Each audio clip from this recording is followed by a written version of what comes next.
Good afternoon, good evening, everyone. Welcome to Real Reds Talk Deadline Day. The final bids have gone in. The bids have, and initially, there wasn't a deadline for any of the, the minority investors or financing groups involved in the sale process. It was strictly just basically the 10 p.m. deadline applied to Sheikh Jassim and Sir Jim Ratcliffe. So that was what we was waiting for.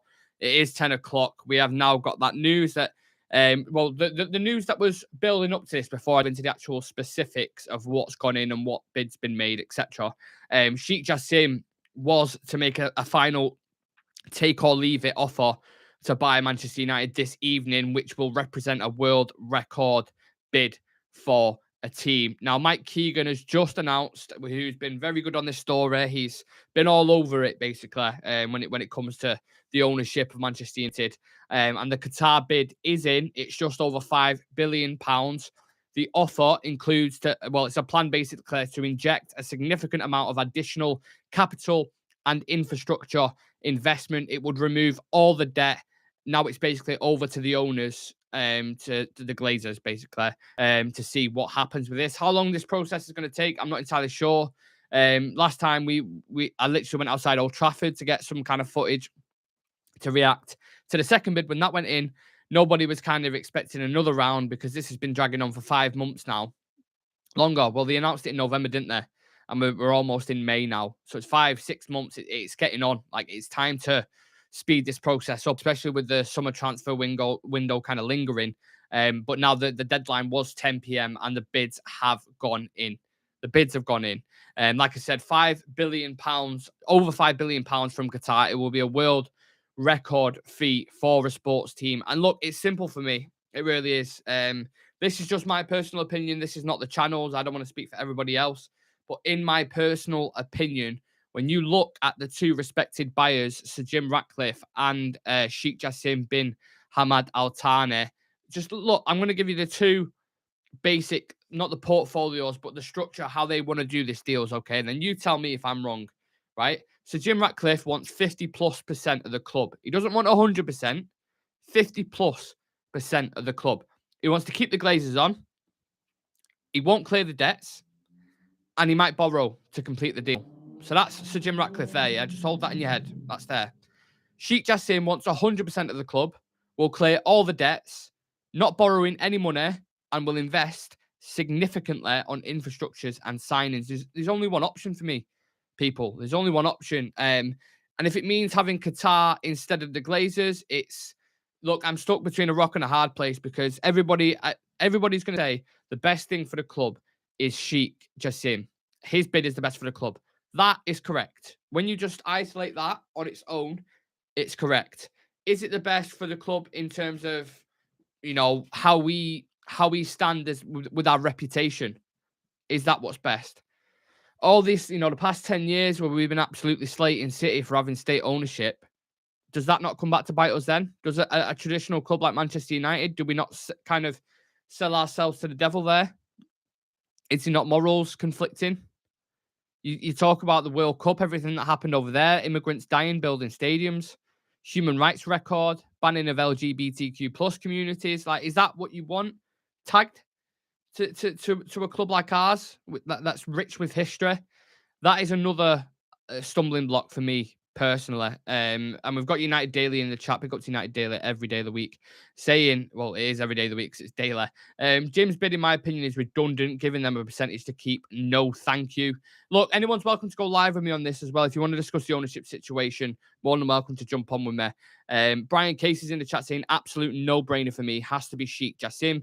Has to be no debt and no Glazers. To be fair, we're already being run by the devil. And that's a great point, Brian. That's a fantastic point. We are. And that's why I'm saying we're kind of stuck between a rock and a hard place, because I think no matter where you go, even if you was to go with Sir Jim Ratcliffe's bid, what he wants, there's people going to be talking about greenwashing, chemicals, environment, all this kind of jazz. Like, it would be hard to find a morally correct billionaire who wants to buy it. It just will be. Like, even if you look at the owners currently in the Premier League now, you can go through the list of them. There will be some kind of moral worry within that. Xavi Simmons, hello to Xavi Simmons. Tom saying, screw morals. There's not a single clean billionaire on the planet. I get that. But lads, let me just speak to you directly through the camera, right? Let me speak to you directly through the camera. Do you not remember when Manchester City got taken over and we was all sat there saying, oil club, oil this, blah, blah, blah, whatever. Are we not hypocrites for then turning around and saying, give me oil money, put the barrels over me, take it, give it me? Do you know what I mean? Like, it's hard because I was that guy. I was that guy who was saying, oil, what do you mean oil money? You only where you are because of the money. We're going to get tied with the same brush now. That's a historic club like Manchester United. City needed that. Man City needed that injection of funds. We don't. Now, we need funds in terms of because we want to build a stadium and because obviously you got to pay for players. But the reason why we're in that situation is because the Glazers put us in debt. So again, it's the devil selling to a devil, if you look at it like that. I'm hearing people saying that Sheikh Jassim and Qatar is the best for the club. I really do hear that. I get what you're saying. It is for the club. But I just don't want to be tied with the same brush as Man City fans are with their club. And look what they're going through with all the fucking whatever it is, the people that are getting done for corruption and all that kind of bollocks. Like, I don't want that. We've got 9 people in the chat in the YouTube. Make sure you smash a like on the YouTube, please do. Let us know in the poll as well. We put a poll out. Do you want Qatar, Sajim, another ownership to come in, or do you want the Glazers to stay? If anyone puts who wants the Glazers to stay, they're not a United fan. So I'm just going to take that. I put that in there just as a bit of a joke because I don't expect anyone to say that. We've got Pinko Mooney saying Qatar must take over because they will change the team better than Sir Jim. Brian saying, in my opinion, Sir Jim is not a lifelong United fan. If his proposal for a takeover involves those parasites staying at the club, and that is what has pissed a lot of people off. It's pissed a lot of United fans off. Hearing this news that Sir Jim wants to work with the Glazers, we've already spoken about it. I've spoken about it numerous times. A great journalist, David Ornstein, spoke about this, and basically, for anyone who doesn't know what the package, what Sir Jim was offering, one of the options from Ineos was to partner up with the Glazers and take a controlling stake of more than 50%. When Manchester United were kind of floated on the stock exchange, they inserted a clause that stated that most important, powerful shares, which are Class B shares, can only be owned by the family themselves. Those Class B shares have 10 times more voting rights, essentially, than the other shares, which are called Class A shares. And if any of the Class B shares are sold by the family to non-family members, such as Sheikh Jassim, Sir Jim Ratcliffe, any other US investment firms, then they will convert into Class A shares with 10% less voting rights.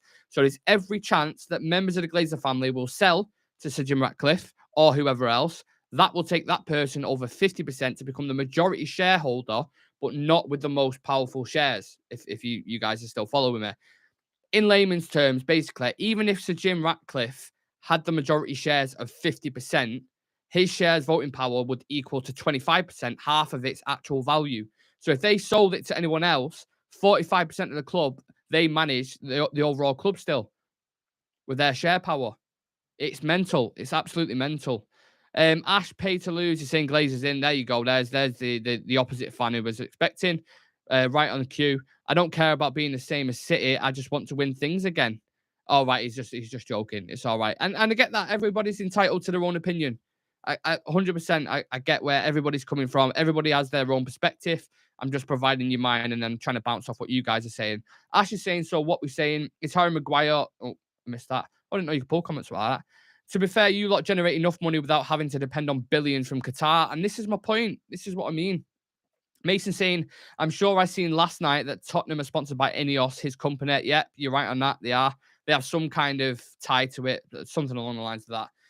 So yeah, just a recap for people who are just joining in and they don't really know the situation or what's going on. Qatar have bid over £5 billion, which is the record bid basically for any team in world football. Offers include a plan to inject a significant amount of additional capital and infrastructure investment. This would remove all the debt. Now it's over to the owners, basically. Do they want to worm their way in back with everything that's going on? Another thing as well that kind of came out from the Independent that a lot of people missed. Eric Tanner, this is what they reported. Eric Tanner doesn't really know what budget he has for the summer. Now, how can we go into this? If we want to sign Harry Kane, whoever, think of just put your list in your head right now, the 3 players, 5 players, whoever it is you want to sign, right? Put them on a list. How are we going to sign any of these players if what Qatar have offered, which is I believe it's just over 5 billion. Everyone was expecting them to give the Glazers the 6 billion that they wanted. But how can they expect, well, not how can they expect, how can the Glazers, not how can the Glazers, what am I talking about? The Glazers want to sell for 6 billion. Qatar have put in 5.1, 5.2, whatever it is, yeah, whatever you want to call it. They're going to push for that. We've had 1 round of bidding, 2 round of bidding, 3 round of bidding. It's going to turn into a boxing match until they get what they want, or until somebody turns around like Qatar and they say, we're done. No more bids are going in. And then they can turn to either minority investment or they can go through with a plan with Sir Jim Ratcliffe. This isn't done yet. Just because the bids have gone in, this isn't done. I don't feel like every time we've had this discussion for the past weeks, months, however long it's gone on for, we're still sat here saying none of the fans have a clue what's going on. And we're the ones who feel all the shit for it, get thrown under an absolute bus because they're deciding to just feed more money. And they've done this for 18 years. They can't even sell the club quickly. Everything they do drags on and it's just painful for Manchester United fans. And I am fucking sick of it, honestly. I've got a couple of comments here. A shares equals 100 billion shares. B shares equals 1,000, and only Glazers can have B shares. That's what I mean. They found some kind of mad loophole. It's weird. Typical Glazers, isn't it? No, we don't. We need a new stadium, academy, and to buy players whilst also having 1 billion in debt. Wake up, guys. We need rich owners. Maybe next owner doesn't need to be state owned, but we do need rich owners. I agree with that. We do. But at the same time, United can still pay for themselves if we wasn't in debt. The Glazers have put us in debt. £1 billion on credit cards, spending on transfers, and just lingering debt that's been on since they basically taken over. They've still not paid that debt off. They've only paid the inflation payments on that. Brian Casey saying the phrase "better than the devil you know" is absolutely not true in this case. Only problem is that the Glazers will do what's best for them and no one else. That is essentially the bottom line. And it's a harsh bottom line. And it's a line that United fans don't want to hear. But it's true. It's true. The Glazers get the decision in this now. How long this is going to take, whether it's going to take a week, whether it's going to take a couple of days, whether it'll get announced in the next hour or so, judging off how the past kind of rounds have gone, you're probably looking at 7 days within that kind of week so the Rain Group can have a look at it and they can be like, right, Avram, Joel, Darcy, Barry, Pete, fucking whoever else wants to join the queue for the money. They're going to turn around and say, this is what they offered. It's not what you want. What do you guys want to do? What do you think the Glazers are going to say? What do you think the Glazers' reply is going to be to that? They're going to turn around. They're going to go, oh, how much have they offered? Have they offered 6 yet? No. Right. Let's go for another round of bidding then. Let's take these mugs right round the wheelhouse again. Sydney Malengo saying Glazers out. We don't need you guys. Yep. Second that. Absolutely. Don't forget there's a protest on Sunday, by the way, at Aston Villa, organised by the 1958. I think they're starting at Deansgate. I can't remember the time. I think it was 11 o'clock. So if anybody's thinking about going to this is obviously, I'm just announcing it for everyone. A lot of people already know about it, but if you don't know about it and you are local or you can travel to the area, there's going to be a protest on Sunday at 11 o'clock and the meeting at Deansgate. So, yeah. United Daily saying, they're just going to hold out for that £6 billion. That is it. That's what they're going to do. It's as simple as that. Nebiu saying, if we want to sign Harry Kane, we must sell Martial, Maguire and Fred. But we don't know what's going to happen with the transfer window. That's the issue. We don't even know how can Eric Ten Hag prepare and start meetings and speak to agents, not him himself, obviously with John Murta and stuff like that.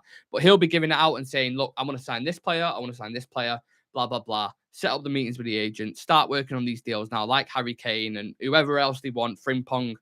You can't do these deals. It's going to be the exact same as last summer when who was our target at the start of last summer? We wanted Darwin Núñez, we wanted Yuri and Timber, and we wanted Frankie de Jong, and we didn't get any of them. Liverpool snapped up Darwin Núñez at the start of June. Frankie de Jong went on for 12 weeks whilst we all sat there twiddling our thumbs waiting for something to happen. Yuri and Timber decided to stay at Ajax, so we got Lisandro Martinez instead, which has obviously worked out amazing, and same thing with Casemiro. But that wasn't the plan. We ended up doing late bids for Rabiot and late bids for Arnautovic. And this summer window is going to go the same again. It's going to happen again. It's going to get dragged out for the rest of the window. It's so frustrating when you're trying to build a club and you want to get your signings in early. When we went on pre-season last year, we only had one signing in the team, just one, and I think it was Malacia. Is that right? Ericsson didn't join up, and Lissandro didn't join up until obviously Casemiro and Antony didn't sign until the end of August. So I think Terrell Malacia was the only one on the plane for pre-season. How can any manager, especially a manager who's as methodical as Eric Ten Hag, prepare for a season ahead? It's impossible. It's impossible. And the annoying thing is the Glazers don't give a shit. They don't care. They don't care. Ash Pay to Lose says they won't hold out for it. They won't get it. I think this is the max. That's fair enough. That's your opinion. Yuri Tillem's for free. Don't mind it. But we shouldn't have to be going for free deals. You know what I mean? The way they'll package it, if the Glazers are still in charge over this summer, they'll say, oh, well, Sabitzo's signing on a permanent 20 million or whatever it was. You've got this guy who's been on loan. Vegos is your backup signing. Kane for 80 million. And then that's the window done and dusted. We need more than that. And we need to sell a lot of players as well. We'll end up keeping all the players that we don't need. We've got a lot of deadwood that we need to sell. And if we're going to be ruthless this summer, that is how you need to go about it. Sydney Malinga saying, kindly give us good news. Perhaps I'm waiting for the good news, bro. I hope so. I hope so. Look, I am open to it, mate, and sit here and not be negative and not be pessimistic about the future and what's going on. But if we're being extremely transparent, you look at the past, I don't know, 6 months. Are we any further along than when we was initially, than when this news got announced? Remember that got announced in November? Ronaldo had his contract terminated. The Glazers announced that he was going to sell the club. Everyone was like, oh my God, it's happening. What has happened today? It's crazy. We did not expect this. And it's like, and we're 6 months down the line, and we're no further. We're literally no further. Apart from bids have gone in. Again, we've already had bids gone in 3-4 times. Like, I'm losing my shit here, honestly. Losing my shit as United. Being a United fan, people might look at it and say, oh, you're lucky, you've had all your trophies, you've got this player who plays for your team, you've got this. Having the Glazers as owners is one of the worst possible things you could have, I swear to God. And every time someone throws that line at you, when they say, oh, well, they've spent money, mate, it's that, oh, you just don't, you don't understand. You really don't get it, honestly. Brian Kay said the scary thing is it's still possible that neither Sir Jim or Qatar could win, and then the Glazers go with a $2 billion investment from the Elliott Group, and we're stuck with them. This is what I mean. This could also be another ploy from the Glazers just to attract interest, to bump them up and keep the head afloat. And I'm telling you now, if you think the Liverpool game was bad when they tried to do the Super League and we protested against it and got the game stopped when we was all on the pitch, allegedly. If you think that was bad, that's going to look like a tea party, mate, if the Glazers decide to stay and take minority investment. I promise you. United won't be able to play a game, mate, if the Glazers stay. Promise you. Ash Pay to Lose saying, mate, free deals are amazing. I'm not going against him. Christian Eriksen was signed on a free deal. Absolutely. But do we want to get that for all our transfer targets going into the summer? Or do we actually want to spend decent money getting elite players in to compete with the likes of Man City? Because I'm looking at our squad now. I'm looking at the players that we bought off the bench yesterday. We bought Weghorst, Malacia, and Fred. They wouldn't even get in City's D team, mate. They wouldn't. So how are we supposed to compete at the top of the Premier League, at the top of the most prestigious prize in European football in the Champions League, if we're bringing on players like that? We need depth. We need squad depth. The reason why we are dragging our asses along for the end of the season is because we haven't got the people to replace. We haven't. The drop-off is so much when we remove Casemiro, when we remove Lissandro or Varane, when we remove even Martial, who's not even been fit for most of the season, and you got Weghorst up top. It's like, ugh. Do you think Weghorst would ever start for City up top? Never. You don't name any striker from the top 10 teams right now. Weghorst isn't even close to him. Brentford, who are 10th, I think, at the minute, have Ivan Toney up top, who's like the third top goal scorer. Man City have Haaland, and then they have Julian Alvarez behind him. Arsenal have Jesus and Nketiah. Tottenham, even Spurs, Harry Kane. Go through the list. Go through him. They don't have anyone close to Weghorst starting in their starting 11. Oh, Jesus. Let's have a look at some comments from TikTok gang. Pete saying it's getting boring. Just make their mind up who is going to buy. United Daily are 100%. How can you introduce a new player when integrating them post pre-season? Yep, absolutely. Southampton fan here. Yeah, mate. To be honest, I'm singing to the wrong kind of fan there, aren't I? Because they look like they're going down. Zach saying the bidding is getting annoying. Like, just sell the club and get gone. Andy the pundit, big up Andy the pundit, saying up Real Red Talk. Hope you're well, brother. You too, mate. I was checking your videos out before actually. It's got some good stuff, so I'll keep that going. Adam saying Glazers haven't spent a penny. I know they're spending the club's money, aren't they? Let's be serious. Andy pundit saying well, I just missed that comment. That was hilarious. 1 second. Where's it gone? Glazers are like skids in a bowl. Can't get rid of the absolute stains. That is, put that on my grave, mate. Put that on my grave. Sydney Malenga in the YouTube saying, hope Qatar will win. We need good players from Zambia. Ash Peterloo say he wants controlling stake with B shares and Glazers can stay with no voting power. Seems best to accept Qatar. And that's the way it's going at the minute for me. Personally, I don't want to speak for the channel. Look, there's 7 lads on this channel. We all have kind of different views and perspectives on this. So this isn't Real Reds talking. This is just me, Nick, talking about Qatar.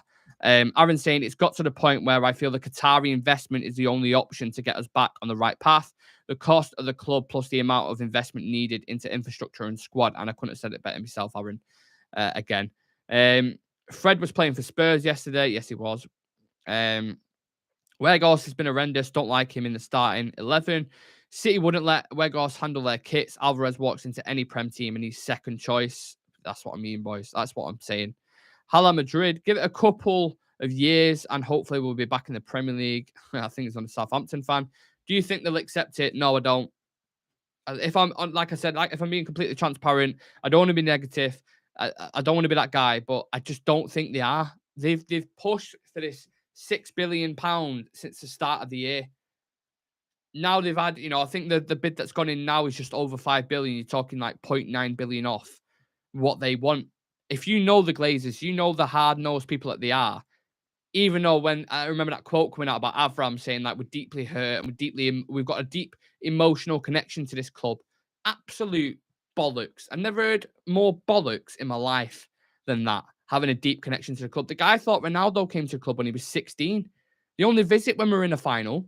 They're full of shit. They care more about the Tampa Buccaneers over in America whilst they sit in the offices. The only thing they do, I swear to God, the only thing they do, they ring up and go, yeah, you're all right, Richard. Yeah, are we looking like top 4 this season? Fantastic. Yeah, and how much do you need to spend? Right, well, how much have the club generated this season? Right, okay, we'll just use that. Yeah. If we need anything extra, we'll add it onto the club credit card and put us in more debt. All right, take care. See you later. That's it. I promise you, that's all they do. Make sure you smash a like on the video, by the way. We're going to talk more in depth about this in the morning. Make sure you subscribe to Real Reds Talk as well and turn on the notification bell so you don't miss a thing. Leave a comment on who you prefer to take over the club. Is it Qatar or is it Sir Jim Ratcliffe or is it none of them and maybe someone else? Please do let me know. And yeah, we'll be live for the Villa preview tomorrow. We'll have a morning news show to discuss this more in depth. And yeah, it's get ready for it. Buckle in, lads, because this isn't going to be it. It's going to go on longer than this, I can promise you. And maybe it'll carry over to the summer transfer window, and maybe we'll all still be sat here in a month's time, still talking about it. Absolutely fuming.